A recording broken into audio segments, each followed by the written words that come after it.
Um olá aí, quem quem tá vendo e ouvindo aí. Manda um sinal de fumaça. Vou falar um pouquinho sobre esse tema de suicídio, porque, como eu dizia, a gente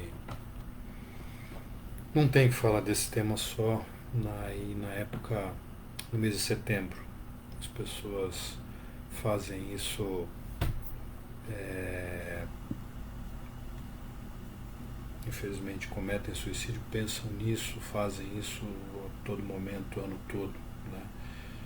Em verdade, a gente agora está muito envolvido com a pandemia de coronavírus, mas um pouco antes de começar a pandemia de coronavírus, a gente estava vivendo uma verdadeira epidemia de suicídio.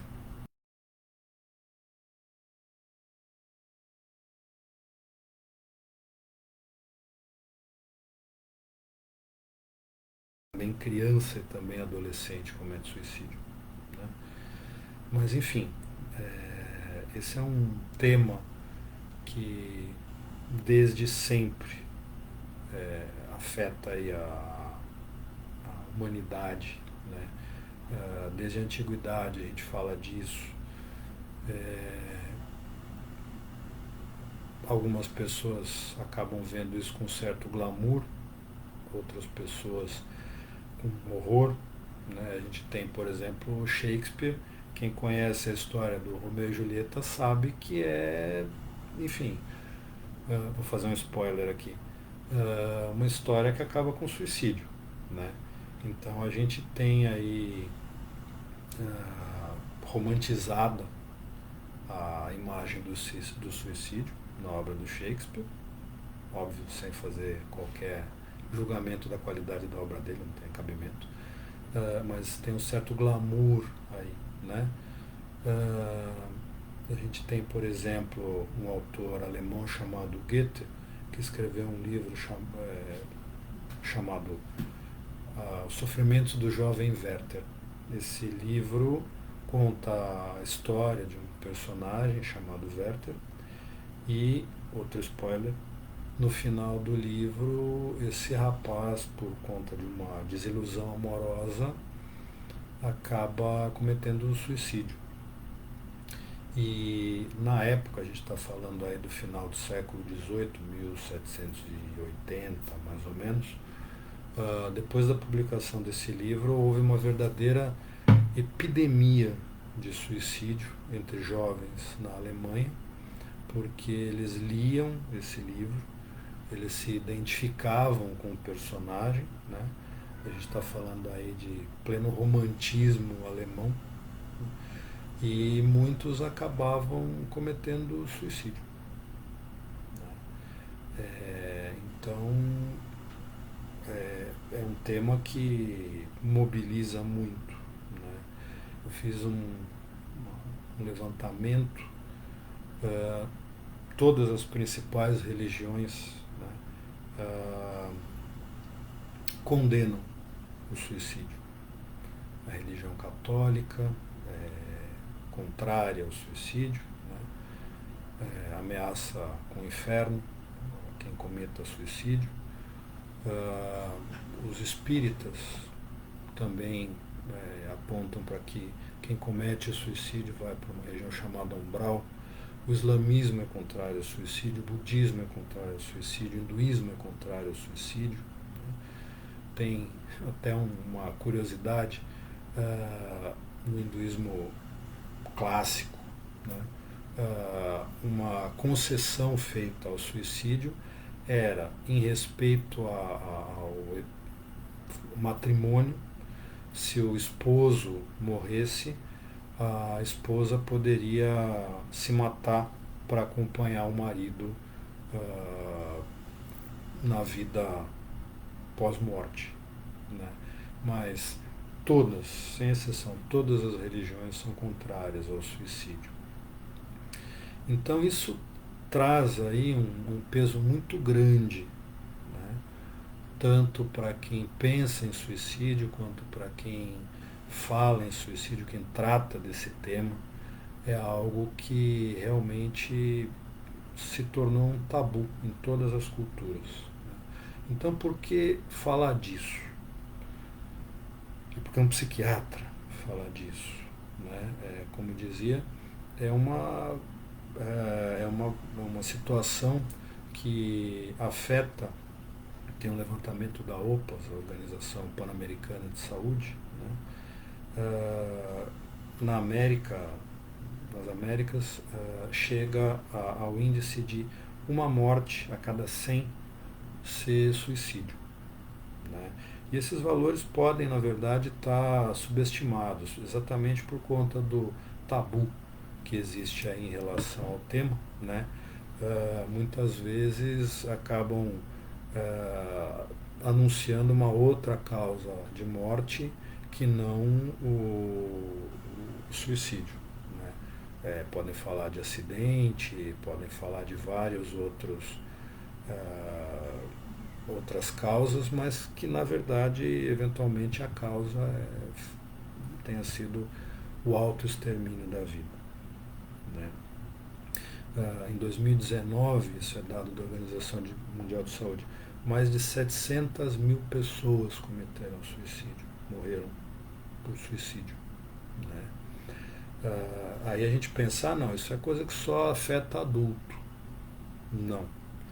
Tem casos de suicídio aí em crianças de 10 a 15 anos, em adolescentes, né? Entre adolescentes, considerada aí a faixa etária de 15 a 29 anos, a taxa, a suicídio é a quarta causa de morte. Né? A primeira é acidente de trânsito, a segunda é tuberculose, a gente está falando de população mundial, então no mundo subdesenvolvido também tem a segunda causa de morte é a tuberculose. Depois vem violência interpessoal e a quarta causa é suicídio. Né? Entre os homens, a cada 100 mil homens, 12 cometem suicídio, morrem por suicídio. A cada 100 mil mulheres, 5,4 morrem por suicídio.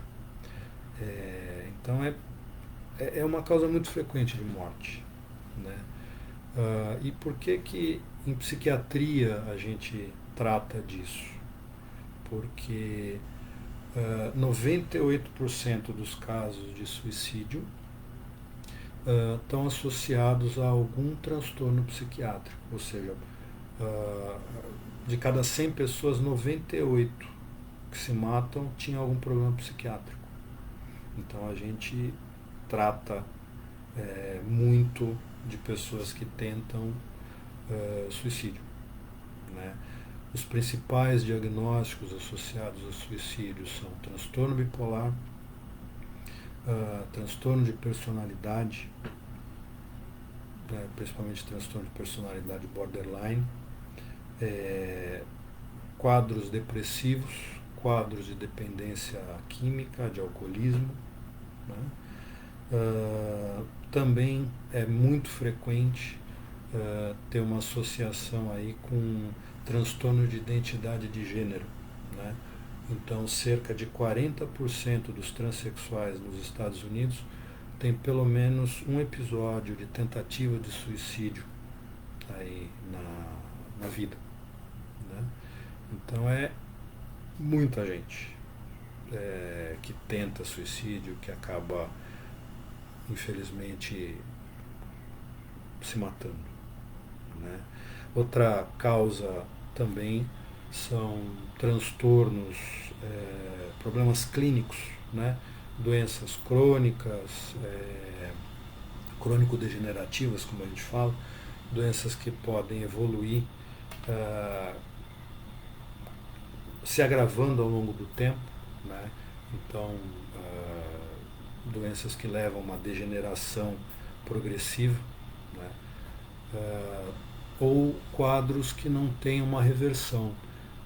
Tem um filme muito rico em termos de a qualidade do filme, a atuação do Javier Bardem está fantástica, chamado Mar Adentro, que conta a história de um rapaz que mergulha em água rasa, outro spoiler, e fica tetraplégico. E o filme se passa todo em cima da discussão, não é exatamente um suicídio, né? Mas do quadro, da ideia dele de querer, de pleitear junto à justiça espanhola a eutanásia, né? Que não é, de novo, propriamente suicídio, mas enfim, é uma situação congênere, né? Também doenças cujo prognóstico, ou seja, cuja progressão seja desfavorável, como câncer, doenças cujo tratamento não leve a uma cura, como por exemplo doenças infectocontagiosas como HIV, né? Que algumas pessoas encaram como ainda algo que é uma condenação à vida, né, ou condenação à morte. Então, para não lidar com a evolução da doença e as complicações que ela pode trazer, muitas pessoas acabam eventualmente pensando em morrer, tentando suicídio, né? Então, muitas vezes a gente acaba vendo essa situação de doenças crônico-degenerativas ou doenças infecto-contagiosas que não têm cura, caminharem para uma tentativa de suicídio, né? Além, de novo, dos transtornos psiquiátricos, todos eles, mas em particular transtorno bipolar, a depressão, transtornos psicóticos em geral, né? E só então pessoas que têm doenças crônico-degenerativas, só então portadores de transtorno psiquiátrico cometem suicídio? Não. A gente vê eventualmente pessoas com uma situação econômica desfavorável ou pessoas com algum problema, algum conflito interpessoal, alguma situação de um desarranjo da colocação dessa pessoa, do posicionamento dessa pessoa na sociedade em que ela vive, né? E não só pessoas com problema financeiro podem cometer suicídio, porque senão países desenvolvidos não teriam suicídio. A gente vê níveis altíssimos de suicídio na população também de países desenvolvidos, né? Então, como é que eu vou saber se uma pessoa que tem um transtorno psiquiátrico pode caminhar para uma tentativa de suicídio ou não? Se uma pessoa que não tem transtorno psiquiátrico pode caminhar para uma tentativa de suicídio ou não? Como é que eu vou saber quem pode estar em risco aí de tentar suicídio, né? Já que não tem um grupo estritamente definido que corre esse risco, né? Então a gente fala de atitudes, comportamento, né, um posicionamento das pessoas que dá indícios, né, de que essa pessoa possa estar pensando em morrer, né? Então, eventualmente isso aparece quando a pessoa fala diretamente de suicídio, né, ou que não quer mais viver, ou que quer morrer, ou eventualmente quando essa pessoa não é tão direta ou tão explícita no seu, anúncio do seu desejo, né? Mas às vezes tem atitudes, né? Eventualmente ela fala muito de não ver sentido na vida, de um grande vazio existencial. ah, Eventualmente a pessoa fala aí de ah, uma dor que pode ser uma dor física, uma dor psíquica muito grande, né? Eventualmente a pessoa fala de assim, não vê sentido na vida, né? Ou então se sente um peso para as pessoas à volta dela, ou enfim, pode também se sentir um peso para as pessoas, ou então é, se achar presa sem solução para os problemas na vida dela.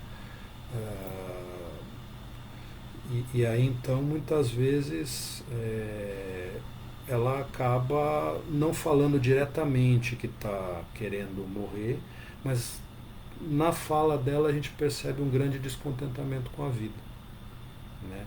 Que muito frequentemente é o que leva a essa ideia, essa intenção, essa iniciativa ou a esse ato, né, suicida. Por vezes também isso não aparece propriamente na fala da pessoa, né? Aparece muito mais no comportamento.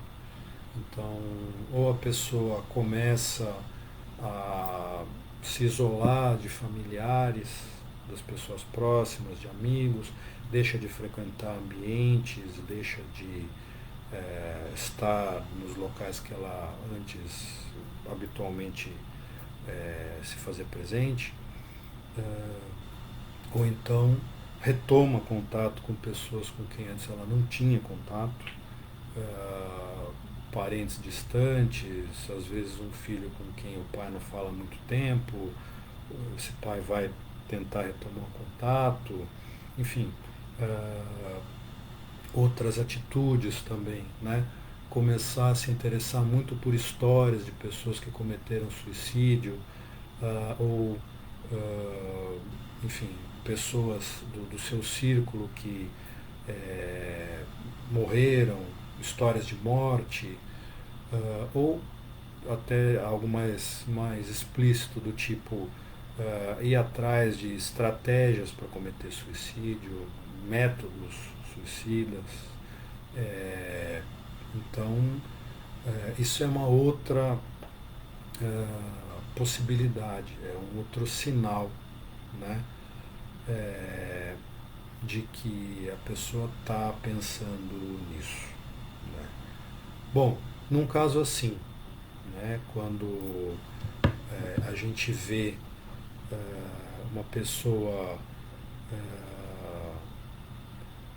falando algo assim ou se comportando dessa maneira, né?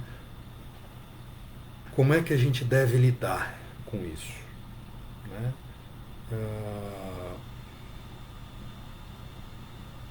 Primeira coisa, não entrar em desespero, né? Não, não querer aí condenar a pessoa, né? A gente está falando de uma situação que não é um ato fruto de egoísmo, de má fé, de descrença, de abandono do amor, ou deixar de amar as pessoas com que essa pessoa convive, né? A gente não está falando de uma postura condenável, né? Então a primeira coisa é essa, não ter uma atitude de condenação, tentar o máximo possível manter o controle emocional, e esse talvez seja o ponto mais difícil, né? É até mais difícil do que identificar se a pessoa está pensando em fazer alguma coisa contra a própria vida. É manter, uma vez que a gente veja que a pessoa está pensando nisso, manter o controle emocional, porque essa pessoa precisa muito da gente, né? Então, o mais importante é manter uma postura de acolhimento. Essa pessoa precisa se sentir acolhida, né?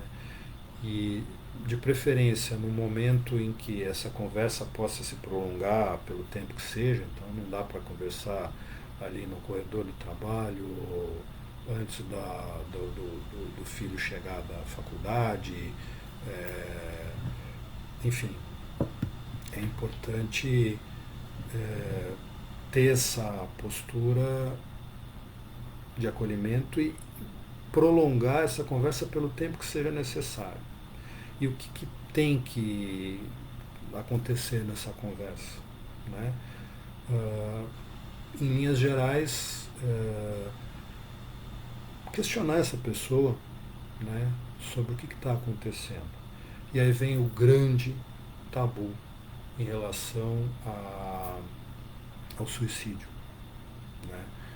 As pessoas, na sua infinita maioria, pensam que se a gente pergunta, né, para alguém se essa pessoa está pensando em morrer, está pensando em se matar, a gente vai dar ideia para essa pessoa fazer isso, ou vai estimular essa pessoa a cometer suicídio. Pelo contrário, né, na totalidade dos casos, quando a gente conversa com uma pessoa e questiona de novo, de uma forma acolhedora, de uma forma receptiva, de uma forma a demonstrar interesse, preocupação, afeto, cuidado.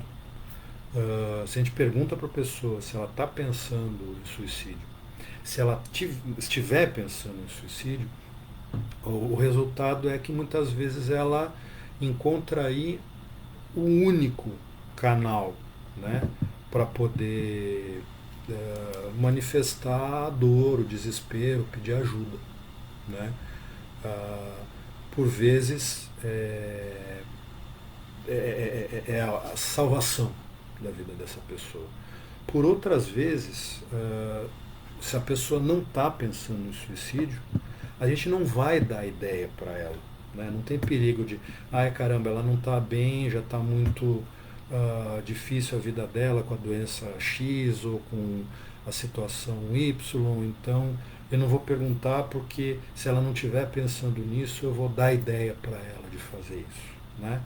Não é o que acontece. A gente sabe que em casos em que a pessoa está pensando nisso, né, ela às vezes usa esse momento em que a gente questiona o que está acontecendo para pedir ajuda, né? Para dizer realmente eu estou desesperado, eu não aguento mais. É muito comum esse posicionamento, né, essa fala, e aí a pessoa acaba pedindo ajuda, né? Na infinita maioria das vezes, quem está pensando em suicídio, se a gente dá suporte, se a gente dá apoio, se a gente apresenta essa postura de escuta, deixa essa ideia. Como eu dizia, 98% dos casos de quem tenta suicídio estão associados a um transtorno psiquiátrico, a algum quadro emocional, mental, que está desequilibrado, né? Então, se a gente oferecer ajuda para essa pessoa, né, e essa pessoa fizer um tratamento e esse quadro clínico se reverter, essa intenção suicida desaparece, né? É muito comum, por exemplo, em quadros depressivos graves, em que a pessoa se vê é, horrorizada com uma sensação de vazio, né? Se esse se essa pessoa vai em busca de tratamento, ou é levada a fazer um tratamento, revertido o quadro depressivo, a intenção de se matar desaparece, né?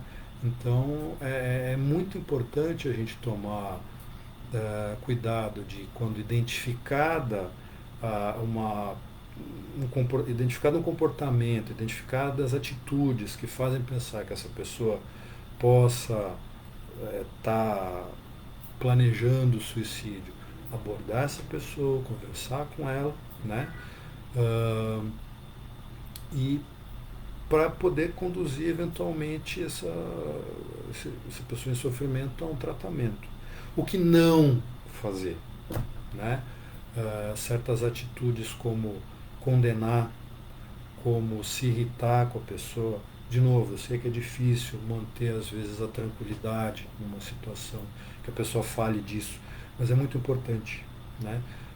Eventualmente uma pessoa que está com um pensamento suicida, se vê criticada, se vê condenada, não só se fecha para esse interlocutor e deixa de falar com ele a respeito do que está acontecendo, do que está sentindo, como muitas vezes a pessoa já está se sentindo mal, já se vê de uma forma negativa, já tem uma autocrítica muito grande, e uma postura crítica de quem está falando com ela muitas vezes é o que vai levar de fato, pode ser o gatilho para uma concretização de uma tentativa, né? Não cabe, né, diante de alguém que tenha tentado suicídio, a gente ficar procurando culpados, né? Atitudes do tipo, se eu tivesse falado tal coisa, isso não tinha acontecido. Porque eu não disse tal outra que a pessoa tentou. Eu costumo dizer para as famílias dos pacientes que eu acompanho que a culpa só serve para a gente se sentir mal. A gente não tem que ficar procurando culpados, né? A gente tem que entender o que está acontecendo, né? E procurar lidar de maneira a buscar soluções e não culpados, né? Então, quem já passou por uma situação semelhante, a gente não deve ficar se culpando, se condenando, né? Mas de toda maneira, fica aí um alerta para que quem vai lidar com uma pessoa que está aí dando mostras de um pensamento suicida, uma intenção suicida, não adotar uma postura de crítica, de condenação, né? Também não adotar uma atitude que às vezes surge um convite da pessoa que está pensando em se matar, adota uma postura do, olha, mas não conta para ninguém o que está acontecendo, guarda segredo, né? Claro, a gente não tem que sair na rua gritando que a pessoa está pensando em morrer, mas assumir um pacto do tipo, eu não vou falar para ninguém o que você está me contando, também não é saudável. É assumir uma responsabilidade desumana, né?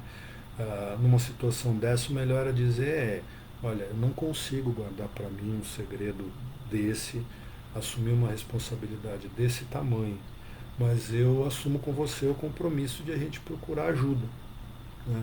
Como, de novo, isso é um grande tabu e é muito frequente que as pessoas lidem muito mal com isso, a melhor situação é a gente procurar a ajuda de um profissional, né? Então, se eu tenho um familiar, um amigo, uma pessoa próxima, um colega de trabalho, que eu identifico que está com uma atitude, um comportamento sugestivo, que me levanta a questão de será que essa pessoa está pensando em se matar, eu converso com essa pessoa num ambiente favorável, numa situação adequada para tratar desse tema. Sou acolhedor, sou receptivo ao que essa pessoa está dizendo. E essa pessoa me diz, realmente, eu estou pensando em morrer. o melhor a fazer nessa situação é lembrar essa pessoa que o que ela está sentindo vai passar. O que ela está sentindo, ainda que naquele momento pareça ser intransponível, né? Passa, vai ter fim. Tem como cuidar, tem como cessar o mal-estar e tem como essa pessoa não mais sentir aquilo, aquela dor que está fazendo com que ela queira morrer, queira se matar. Né? Então ela se vendo acolhida, o próximo passo é dizer a ela, olha, vamos procurar ajuda. Né? E aí o ideal é procurar um profissional de saúde, né? Um psiquiatra, um neurologista, um clínico. Né? A gente em medicina é treinado para minimamente dar uma primeira abordagem, receber, acolher inicialmente esse paciente. Né? Nós em psiquiatria somos treinados para lidar com isso por todo o tratamento e manejar essa situação, mas todo profissional de saúde tem em algum momento recebe treinamento para lidar com isso. Né? Então, o primeiro passo, depois de identificado aí identificada a intenção suicida, identificado o impulso, o pensamento de se matar, é procurar mesmo essa ajuda profissional. Pode ser um psiquiatra, pode ser um neurologista, pode ser um clínico, pode ser um agente de saúde do bairro. Enfim, essa pessoa tem que ser encaminhada para um tratamento específico. Né? E esse tratamento aí conduzido vai levar a uma cessação dos sintomas que predispuseram essa pessoa ao pensamento suicida, e aí tratada a causa ou contornado o quadro, manejado esse quadro clínico, essa pessoa deixa de falar de suicídio porque ela deixa de pensar em morrer. Né? De novo, o suicídio muitas vezes é uma medida extrema numa situação de desespero, de sofrimento. Se a gente consegue auxiliar essa pessoa para que esse sofrimento diminua, que esse sofrimento desapareça, a intenção suicida, via de regra, desaparece. Né? Então, em linhas gerais, o que eu queria trazer aí para vocês era isso. Eu vou abrir aí para as pessoas que quiserem fazer perguntas. Né? Aqui a Thaís Alves pergunta se tem algum comportamento aí que a gente pode identificar. Né? Sim, Thaís. Bom, obrigado pela pergunta. Sim. O que acontece? Muitas vezes a pessoa apresenta um comportamento, né, que sugere isso, que aponta para isso, que nos faz pensar que ela pode estar pensando com alguma coisa não está bem. Né? O que em geral aparece? Essa pessoa muda o comportamento dela. Então, se antes ela costumava interagir mais, ela começa a se isolar. Se antes ela tinha uma postura de participar muito de atividades, pode mudar de atitude. Muitas vezes começa a falar muito de morte, se interessar muito por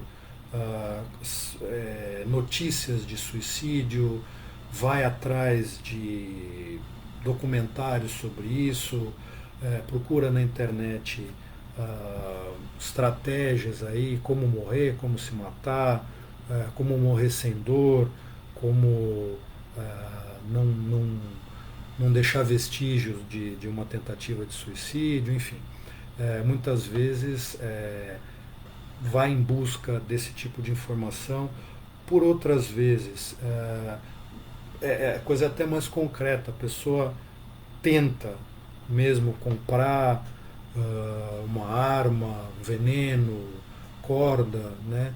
Em alguns países, quando a pessoa vai num estabelecimento comercial em busca de algum recurso que sabidamente é utilizado em tentativa de suicídio, muitas vezes é acionado todo um aparato para que essa pessoa seja acompanhada, cuidada e aí conduzido um tratamento. Né? De novo, essa pessoa não está doida, essa pessoa não é egoísta, essa pessoa está doente. Né?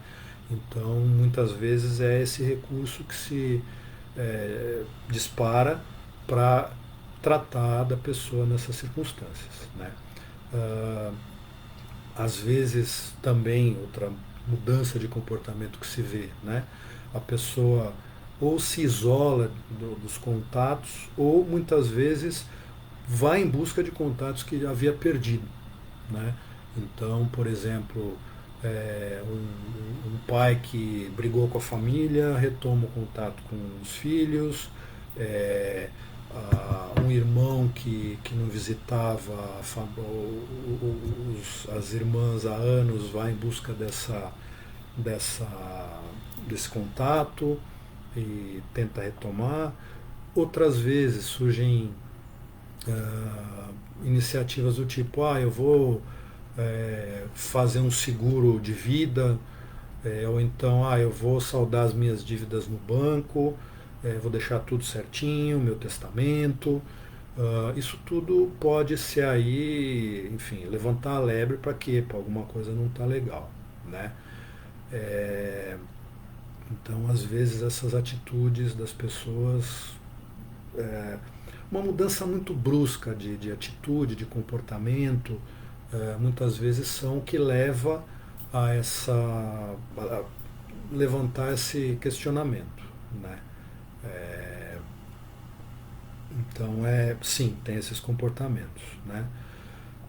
A Luciana Souza Cruz, boa noite, Luciana. Pergunta: um adolescente que se corta e diz que não vai mais pensar em suicídio, é passível de tratamento? Sim, que assim, é importante pensar nisso, né? A automutilação, que é esse comportamento de se ferir, né? Na infinita maioria dos casos dos adolescentes, o que a gente vê são essas atitudes como uma tentativa de aliviar o mal-estar. Né? Existe uma angústia muito grande, existe um sofrimento muito grande, né? E muitas vezes, na tentativa de aliviar esse mal-estar, esse sofrimento, o jovem, não só os adolescentes, mas é muito comum entre os jovens, os adolescentes, acabam fazendo isso, acabam se ferindo. Né? O adolescente se ferir é um indício de que ele vai tentar suicídio? Não necessariamente, mas é um indício de que ele está sofrendo e que ele precisa de ajuda, ele precisa de cuidado. Né? Então, da mesma maneira que com alguém que fala de suicídio, né, ou que tem um comportamento que nos faz pensar em suicídio, a gente, quando pergunta ou vai abordar essa pessoa, a gente precisa ser acolhedor, precisa ser cauteloso, precisa ser receptivo com o que essa pessoa vai dizer. Um jovem que se fere, né,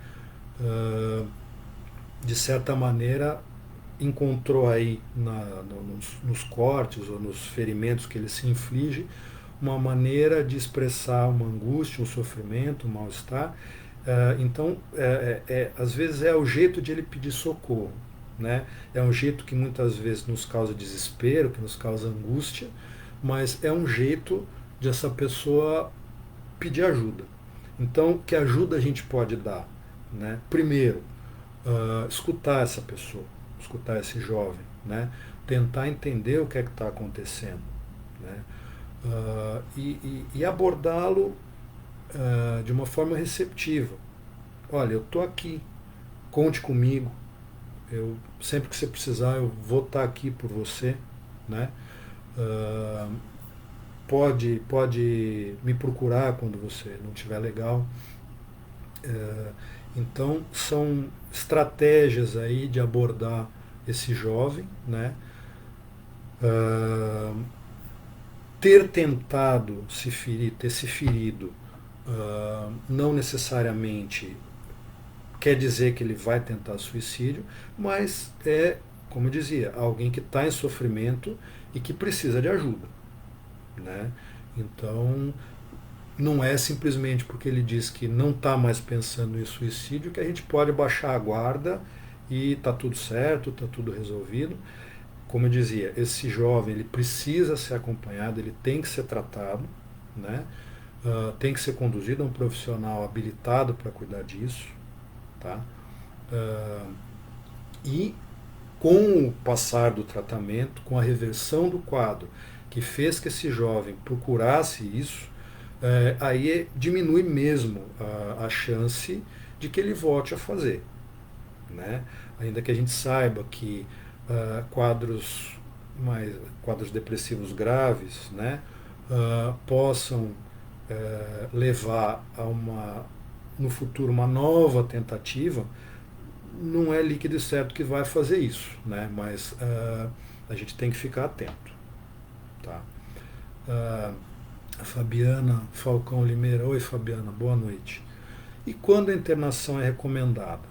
No caso de pessoas que já tentaram por vezes sem êxito, bom, a indicação de uma internação vai depender aí da avaliação que o profissional faça, né? Por isso que é tão importante quando a gente recebe uma pessoa, nós, população, qualquer pessoa, né? A gente encontra uma pessoa que está aí dando indícios de que está pensando em morrer, diz disso para a gente, a importância é procurar uma ajuda especializada, porque é o profissional de saúde mental, né, o psiquiatra, que pode avaliar se essa pessoa tem de fato um risco de tentar suicídio e se cabe ou não, se é necessário ou não internar, né? Eu digo psiquiatra porque um psicólogo ele é capaz, sim, de identificar uma pessoa que está em risco de suicídio, um terapeuta ocupacional, um enfermeiro, mas impor uma internação, né, que muitas vezes acaba tendo de ser involuntária, né, ou seja, contra a vontade da pessoa, é uma atribuição médica, né, um psicólogo ele não pode fazer uma internação, um terapeuta ocupacional não pode fazer uma internação, né, impor uma internação à revelia da vontade da pessoa acaba sendo uma decisão médica, né, e é uma medida extrema, mas muitas vezes necessária. Por quê? Se a gente não fizer nada para proteger essa pessoa contra essa intenção dela de dar cabo da vida, ela pode mesmo tentar. Então quer dizer que uma pessoa que se interne, que está internada, não tem nenhum perigo de cometer suicídio. Não é assim.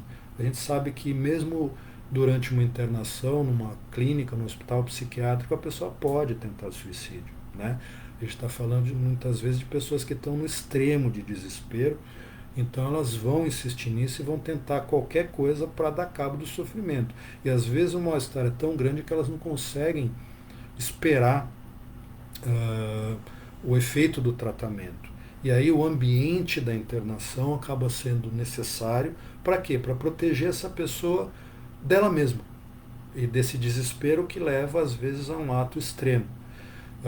Ocorre que num ambiente como uma clínica ou um hospital psiquiátrico, né, a equipe está treinada para identificar as mudanças de comportamento, que um pouquinho a gente comentava aí por alto quais são, mas de uma forma muito mais objetiva e muito mais aguda, porque a atenção é 24 horas por dia, 7 dias por semana, numa clínica, num hospital psiquiátrico, e aí qualquer indício de que a pessoa possa estar de fato pensando nisso, já dispara na equipe uma estratégia de manejo para proteger essa pessoa, para aliviar o mal-estar dela e evitar que ela acabe tentando mesmo se matar. Né? Então, a indicação vai depender realmente do momento, do que está acontecendo e da avaliação desse profissional. Né? A Luciene Schifini Meneghetti. Oi, Lucilene Schifini Meneghetti, boa noite. Os adolescentes em especial se acham muito mal compreendidos e são, muitos pais dizem, fazemos de tudo por eles, eles têm de tudo, esquecem de ser amigos e de tratá-los para que confiem com muito diálogo. É o que eu concordo com você, não há culpados, a gente tem que ficar atento. Você diz aí, faço muito consolo a mães que perdem seus filhos. Né? De fato, infelizmente, por ser algo tão difícil de lidar, por ser algo que desde sempre as pessoas têm muita dificuldade de manejar, né?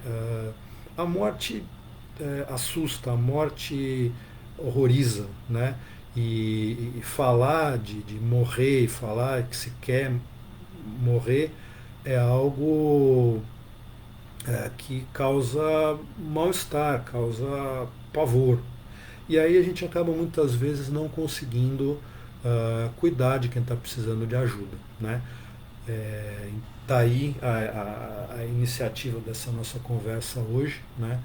De, ainda que já não seja mais Setembro Amarelo, já seja Outubro Rosa, vamos aproveitar aí para falar do Outubro Rosa. Então, mulheres, lembrem que vocês têm que se cuidar, né?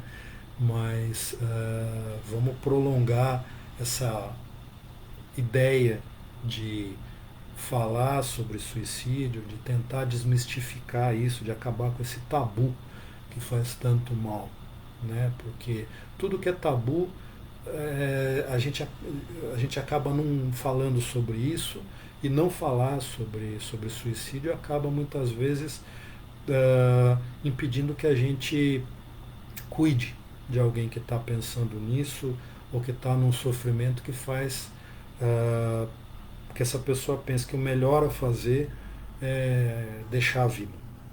Né? Eduardo Freire, boa noite. Oi, Eduardo, tá em Caxias, um abraço aí para os caxienses. Né? A brincadeira do Eduardo, daqui a uns anos teremos uma cor para cada mês. Olha, já tem muitos meses com cores porque muita gente precisa lembrar de muitos quadros aí, de muitas patologias, né? Eu de cabeça não me lembro de todos, mas enfim, do Setembro Amarelo eu lembro sempre, né? Do Outubro Rosa e do Novembro Azul também, né?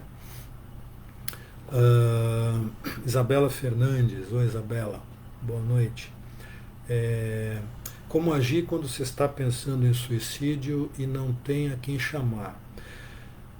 Olha, Isabela, como eu dizia, né, às vezes a família não consegue entender o que está passando pela cabeça de quem está sofrendo e quem está nesse mal-estar pensando em suicídio. Então a família não consegue, eventualmente, ou as pessoas mais próximas não conseguem perceber isso, ou não conseguem entender o tamanho do sofrimento e a seriedade do que está acontecendo.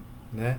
Mas se as pessoas muito próximas não têm condição de perceber isso, não desista de procurar ajuda, tá? Porque sempre vai ter alguém do teu universo de relações que pode te ouvir e vai acolher o teu pedido de ajuda. Mas o importante é isso, né?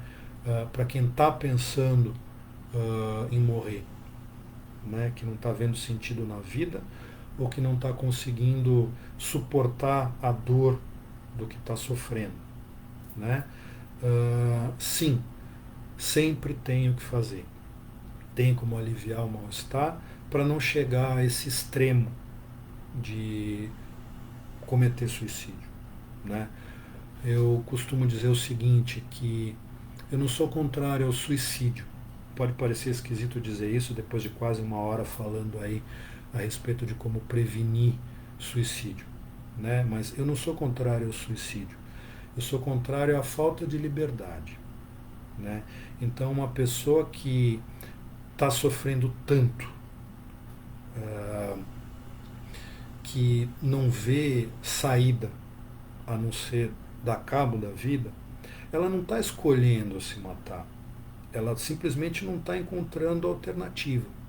Então, a minha função como profissional de saúde, né, como médico, como psiquiatra, como ser humano, né, porque não cabe só aos médicos cuidarem disso, não cabe só aos psiquiatras cuidarem disso, os profissionais de saúde, enfermagem, terapia ocupacional, psicologia, não cabe só a nós cuidarmos disso, cabe a todo ser humano tentar aliviar o sofrimento das pessoas, né? Então, a minha obrigação, né, é, diante de alguém que está sofrendo tanto a ponto de achar que a única saída é essa, né, é tentar diminuir esse mal-estar e ajudar essa pessoa a encontrar alternativas, porque se a dor cessa, se o sofrimento diminui, aí a pessoa encontra outros caminhos que não morrer, né? Então, se você está pensando em suicídio, ou se você conhece alguém que está pensando em suicídio, se abriu com você, procure ajuda. Se na sua casa, as pessoas mais próximas, você não está encontrando acolhimento para esse sofrimento, para essa fala, entre em contato comigo, entre em contato com quem te acompanhe, né? Sempre tem alguém que pode te ajudar a lidar com isso, né? E para passar o sofrimento e você poder ver de novo o sentido em estar viva, porque tem motivos para viver, sempre. Às vezes a gente só não está conseguindo alcançar por conta do tamanho do nosso sofrimento, né? Giovana Passetti, boa noite. Oi, Giovana, boa noite. O Alisson de Fraia, por que a mídia não gosta muito de abordar esse assunto? É porque é um tabu, é um mito, né? Eu não sei se você estava aqui quando eu comecei a falar, mas o Shakespeare fala de suicídio. O Romeu e Julieta é uma história de suicídio, né? São dois adolescentes que se matam. A gente vê muito isso, às vezes glamorizado no cinema, né? Os kamikazes japoneses cometiam, era suicídio o que eles faziam, né? Ou então pessoas que por uma causa acabam se matando, acabam encontrando aí numa ideologia qualquer, né? A gente vê muito isso assustando e nos horrorizando aí com os homens bomba, mas eles cometem suicídio em favor de uma causa que eles entendem ser maior, né? Mas realmente a mídia não gosta de falar disso. Então a gente fazer aí o Setembro Amarelo é para tentar contornar um pouco essa dificuldade que existe aí de se falar disso, né? Acabar com o tabu, né? A Dina Santos pergunta: o que leva um adolescente de 12 anos a tentar suicídio? Puxa, Dina, sofrimento, né? É difícil saber, num caso específico, o que é que leva um adolescente a pensar em se matar ou tentar suicídio, né? Mas o que dá para dizer é isso. Na totalidade dos casos, né, ou praticamente na quase totalidade dos casos, o que faz alguém pensar em suicídio ou tentar suicídio é um sofrimento muito grande. É um sofrimento que leva a um desespero e faz que essa pessoa não veja mais saída, né? A não ser se matar. A função do tratamento é exatamente essa: diminuir o sofrimento e, mesmo que às vezes se tem alguém aí me assistindo, ou alguém aí perto de quem está me assistindo que está sofrendo muito a ponto de encarar que a melhor possibilidade é se matar, uh, eu digo, e pela minha experiência, com convicção, né? Ainda que o sofrimento seja muito grande, nunca deixa de haver o que fazer. A gente sempre tem o que fazer para diminuir esse sofrimento, né? Então, te dizendo de uma forma mais objetiva, se um adolescente de 12 anos tenta suicídio, o que eu posso te dizer é ele está sofrendo e não encontrou outras maneiras de lidar com esse sofrimento a não ser tentando dar cabo da vida, né? Mas esse sofrimento pode ser amenizado de outras maneiras, com tratamento, com acompanhamento, né? Cláudia Engel, oi Claudinha, que bom te ver aqui. Passei por essa situação com uma pessoa muito próxima, muito dura lidar com a situação de mãos atadas e a culpa de nós, familiares. Olha, eu acho assim, é crucial, crucial, crucial, repito, essencial que quem está à volta de alguém que tente suicídio não pense dessa forma, né? Que eu sou culpado porque eu fiz isso ou deixei de fazer aquilo, porque eu disse tal coisa ou não disse com a outra. Não tem culpados, né? Eu acho que isso é muito, muito, muito importante. A gente não tem que ficar procurando culpados. Culpa serve para uma coisa, a gente se sentir mal, né? E não vai ajudar quem tentou suicídio ou quem está em risco de suicídio, né? A gente tem que procurar entender o que está acontecendo, entender o que levou essa pessoa a passar as vias de fato, né? Para tentar evitar que isso volte a acontecer, né? Mas, puxa, não encare dessa forma, de quem que é a culpa. Não tem culpa. A culpa não é da pessoa que tenta suicídio, a culpa não é de quem estava à volta dela e não conseguiu fazer nada em tempo, a culpa não é de quem não percebeu ou quem não conseguiu abordar de uma certa maneira, né? Eu espero, de fato, que esse tipo de iniciativa, como essa nossa live aqui, atinja o maior número possível de pessoas e se replique infinitamente para que o maior número de pessoas passe a ter essa ferramentaria de como lidar com alguém que está em risco de suicídio, ou que está falando que quer morrer, ou que não está vendo sentido na vida, exatamente para a gente poder ajudar essas pessoas, né? Mas, de novo, culpa não cabe, né?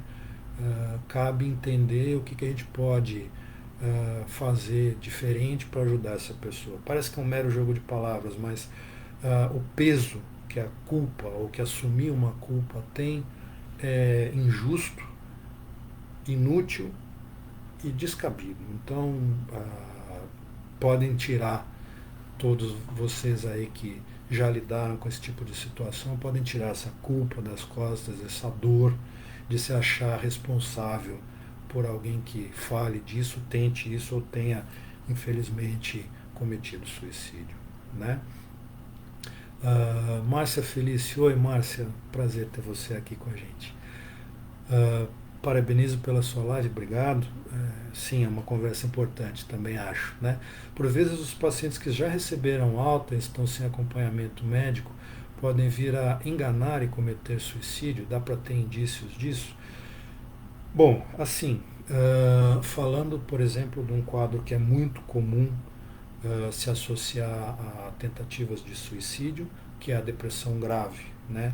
50% das pessoas que tiveram um primeiro episódio depressivo podem ter um segundo episódio depressivo. Cerca de 75% das pessoas que tiveram um segundo episódio depressivo têm chance de ter um terceiro.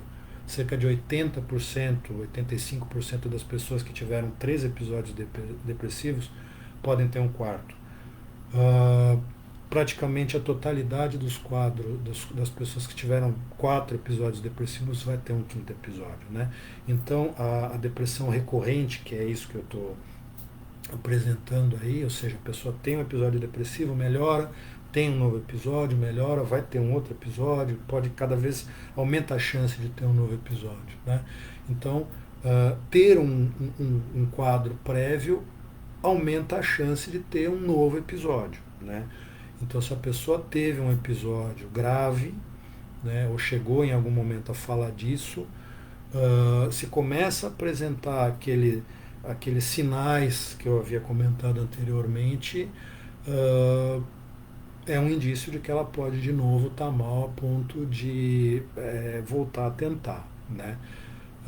Então é uma pessoa que precisa de novo procurar tratamento, precisa de novo procurar a avaliação de um médico aí. A Lucilene comentou, Lucilene Meneghetti, temos que quebrar o tabu de buscar auxílio médico. Sim, não só auxílio médico, mas terapias em geral.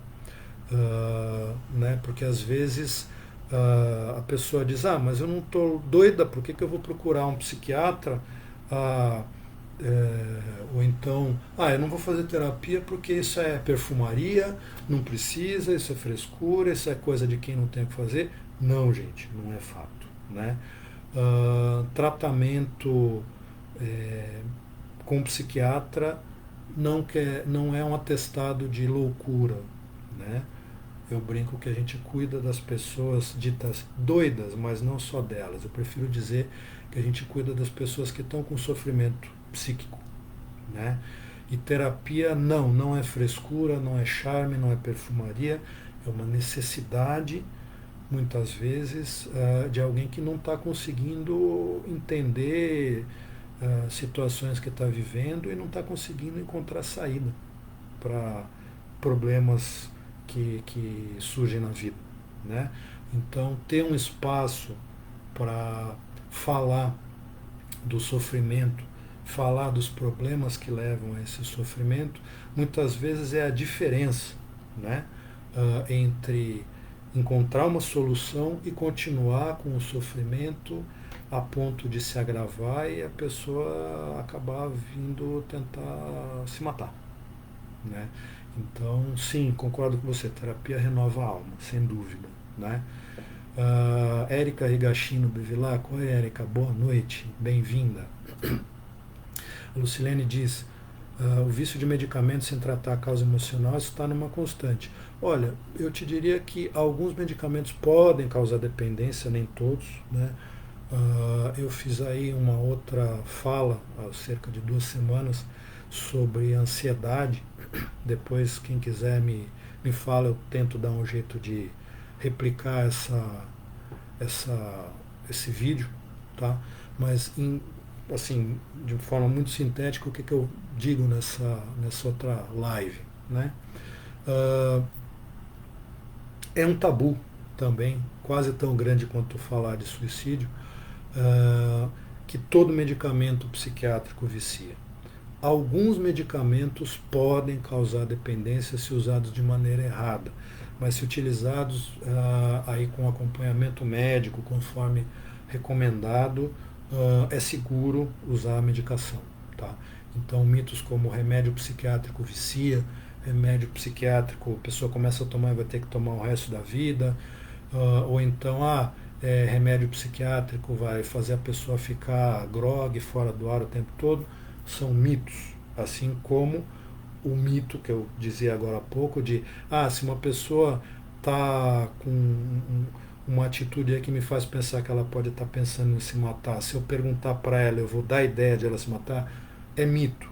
A gente deve abordar essa pessoa, deve acolher essa pessoa no sofrimento dela e perguntar mesmo se ela está pensando em morrer. Porque, como eu dizia, às vezes a diferença entre essa pessoa encontrar um caminho para pedir ajuda ou não é exatamente a gente tomar a coragem de levantar a questão e perguntar se ela está pensando em morrer e se matar, né?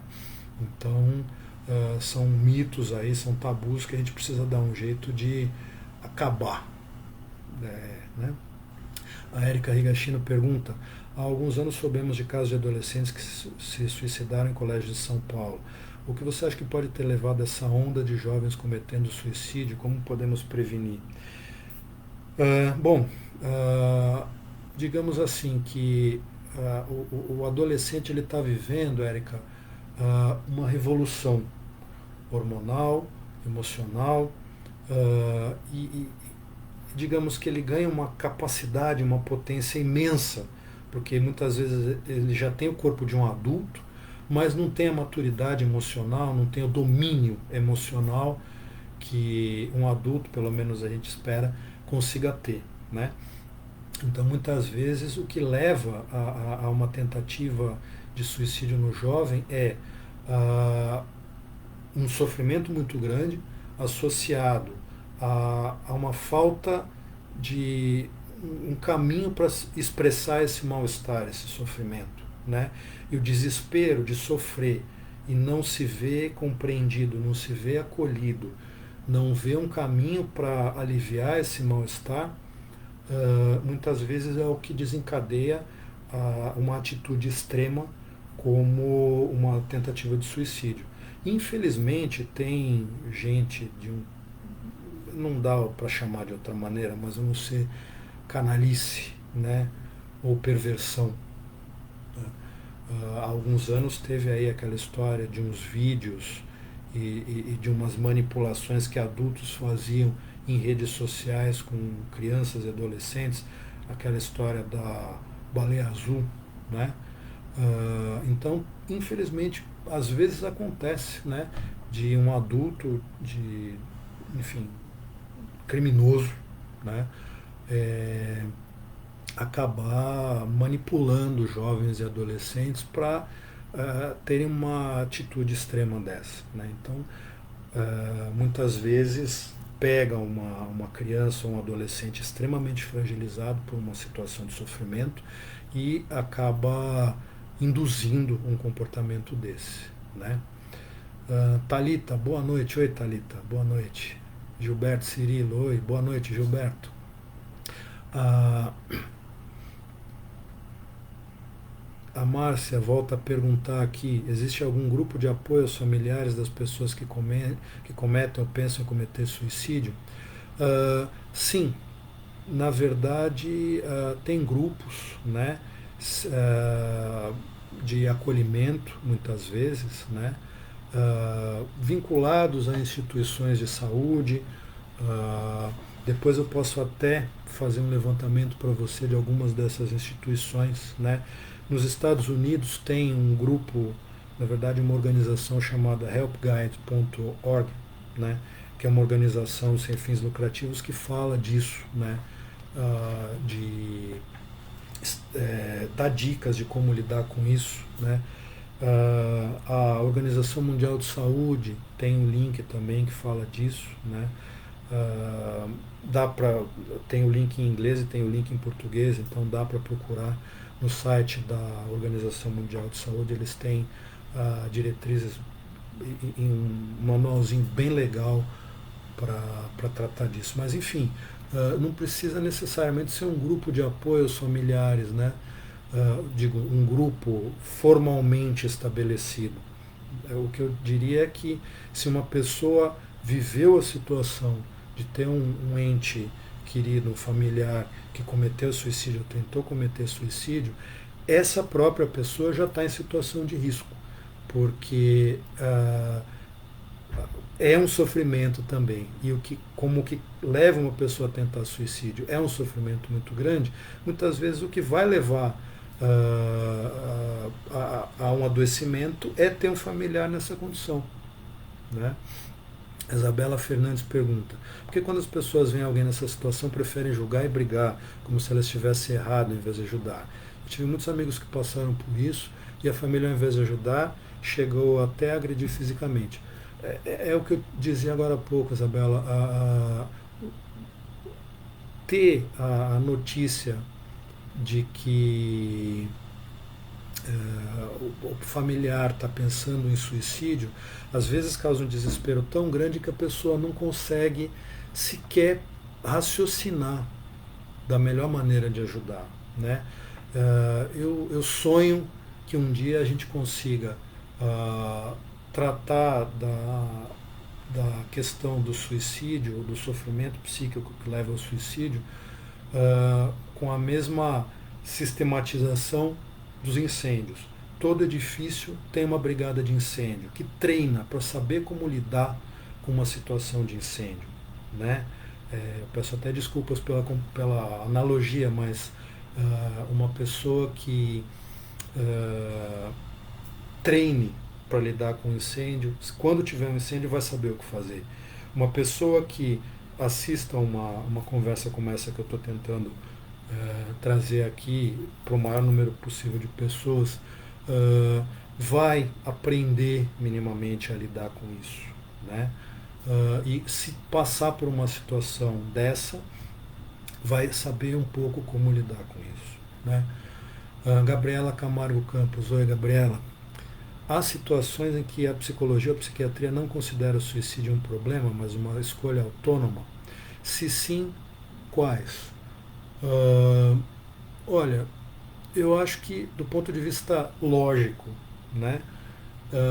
Se a pessoa não vivencia um sofrimento que a faça pensar em suicídio, se por uma razão qualquer ela escolhe se matar e de fato não há um sofrimento que faça com que a única coisa que ela vê como saída seja se matar, aí sim é uma escolha, né, autônoma.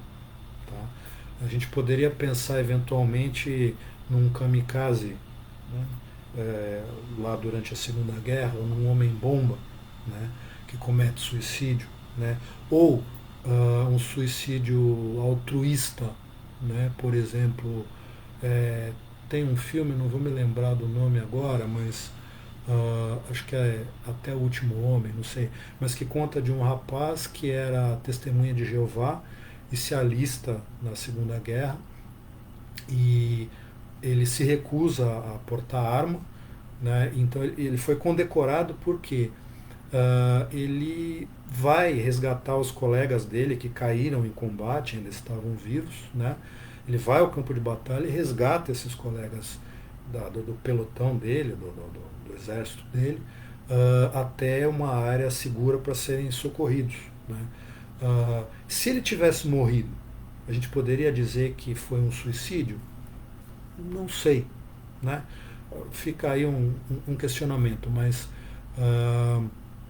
eu entendo que só dá para dizer de uma escolha autônoma, do suicídio como uma escolha autônoma, se a pessoa que está pensando nisso não tem sofrimento. Se tem sofrimento, não dá para dizer que é uma escolha. Eu diria que, infelizmente, é falta de opção, né? A Mauri Pedro Montanheiro. Oi, Mauri, boa noite. Entre os jovens hoje em dia é muito comum, será que viver tanto tempo em tela, jogo, amizade virtual pode influenciar andar em jardim, jogar bola? Cansava os jovens, e banho, jantar e berço, né? Hoje tem muitas complicações. Eu te diria que hoje em dia tem muitas situações aí estressoras. Infelizmente, os recursos para diminuir a chance ou diminuir o sofrimento acabam não estando disponíveis, né? Então, por exemplo, a gente fica envolto aí em situações que nos estressam, que nos desesperam e não tem muito disponibilidade de recurso para aliviar o nosso sofrimento, o nosso mal-estar, né? Então, sim, jogar bola ajuda. Eu não sei se para todo mundo, mas se cada um encontrar o que para si é o alívio que para você eventualmente jogar bola traz, a gente consegue eventualmente diminuir o sofrimento e, portanto, a chance de ter gente que está pensando em se matar. Miriam Morgado, boa noite. Oi, Miriam. A Fabiana, a Cláudia, a Isabela estão dizendo aí que perderam, a Dalva também, dizendo que perderam o outro vídeo. Eu vou falar com a Andresa, que é o meu anjo guardião aqui, me ajudando o tempo todo, para a gente ver um jeito de levantar aí, como para disponibilizar para vocês esse vídeo, tá? Aliás, eu queria aproveitar e fazer um pequeno parêntese que eu não fiz no começo, agradecer a Andresa e agradecer ao Luiz, que me ajudaram, e foram eles que tornaram possível essa nossa conversa hoje, tá? Então, quero aqui em público agradecer aos dois, porque é por eles que a gente está conseguindo conversar aqui hoje. Tiago Soares, boa noite, parabéns, obrigado, Tiago. O Alisson de Fraia pergunta: um paciente que está em fase terminal e faz a escolha da eutanásia, seria suicídio? Olha, eu acho que a gente já tem um tema para um outro vídeo aqui, uma outra live, Alisson, que é essa questão da eutanásia, né? Do ponto de vista estrito, eutanásia deixa de ser um suicídio, né? O que leva a essa motivação é que é a questão, né? E eu acho que não dá para generalizar, né? E dizer em todos os casos que está certo ou que está errado. Eu acho que, bom, em nenhum caso, né, de alguém que está falando em se matar, a gente deve generalizar, né? Eu acho que a generalização que a gente precisa fazer é essa. Quem está à volta, acolher com respeito, com carinho. E quem está vivendo isso, eu gosto muito desse bordão: paciência e persistência, né? Paciência para lidar com o sofrimento e persistência porque esse sofrimento vai acabar, né? Tem como cuidar desse sofrimento para que ele acabe e deixe de ser aí motivo para pensar em morrer ou em se matar, né? No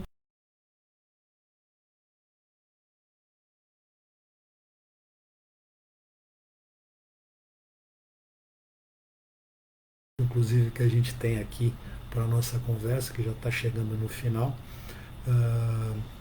mas eu acho que cabe sim, a gente vai pensar aí eventualmente numa outra live para falar disso, né? A diferença entre eutanásia, ortotanásia e distanásia, tá? Que são, de maneira muito sintética, a distanásia é prolongar a vida com recursos artificiais indefinidamente, sem se questionar qual é o momento em que a vida da pessoa não deve mais ser prolongada, né? A eutanásia é a indução da morte em condições em que a pessoa entenda que não dá mais para continuar vivendo. E aí cabe a discussão: será que há condições mesmo? E de novo, eu não estou fechando a questão, é mais para a gente levantar para uma próxima conversa. Mas será que há de fato condições em que essa pessoa não tem mais mesmo o que fazer a não ser desistir da vida? E a ortotanásia, que eu acho que é uma alternativa de respeito, que é quando não há mais como prolongar a vida a não ser com recursos artificiais, interromper o uso desses recursos artificiais, né, e manter conforto para essa pessoa até que as funções vitais dela espontaneamente cessem, né? Isso seria a ortotanásia. Mas enfim, eu acho que é uma discussão muito grande aí, não vem, não vai caber aqui no nosso tempo, né? Mariângela Soares, oi Mariângela. Sua analogia é perfeita, é séria, é importantíssimo divulgar os termos. ONGs ou equipes de apoio treinadas para lidar com familiares que tentam ou que se suicidam. Verdade, é crucial. Eduardo, Andrés é excelente, verdade, Eduardo Freire, Andrés é show. Né? A Thaís, vamos falar sobre Outubro Rosa em outra live? Olha, Thaís, já tem 2 temas aí para a gente falar, vamos ver o que a gente vai fazer aí, né? Lucilene Schifini, gratidão, médicos são anjos sem asas. Bom, obrigado, Lucilene. A gente tem que trabalhar juntos. A Dalva deu um joinha, obrigado, Dalva. Maria Helena de Oliveira. Boa noite, doutor Rodrigo. Amei muito, legal a sua iniciativa. Tudo bem específico. Obrigado, obrigado. A Mauri, parabéns, doutor. Tá ótima a palestra. Obrigado, Mauri. A Luciana Souza Cruz, por favor, se puder enviar os contatos que tratam das famílias em situação de risco, agradeço imensamente. Eu vou fazer o seguinte, Luciana, me manda depois uma mensagem, tá? Pode ser pelo Messenger da minha página e eu levanto essa informação para você, tá bom? Bom, pessoal, eu queria agradecer imenso aí o carinho de vocês, a atenção de vocês, a disponibilidade de vocês, né? Para numa sexta-feira à noite, em vez de sextou, falar disso. Mas eu acho que é um tema importantíssimo. Vou pedir a vocês que, por favor, o vídeo vai ficar salvo, né? Quem quiser assistir depois, quem quiser divulgar, quem quiser replicar, por favor, façam isso. Não é para ficar famoso, mas é para procurar atingir o maior número possível de pessoas, porque, de novo, eu acho que se a gente conseguir divulgar, falar disso, desmistificando, né, de maneira que as pessoas saibam o que fazer quando tiverem alguém por perto pensando em morrer, pensando em suicídio, a gente vai conseguir ajudar um número muito maior de pessoas, né? Então eu queria de novo agradecer a vocês, de novo agradecer aí a Andresa e ao Luiz Bugarim, que fizeram em tempo recorde aí a correria para a gente conseguir estar aqui hoje, né? E pedir para vocês ficarem atentos aí. A gente vai, ainda não sei qual vai ser o tema da próxima live, mas a gente vai voltar a se falar em breve aí, tá bem? Um abraço para todos, uma boa noite.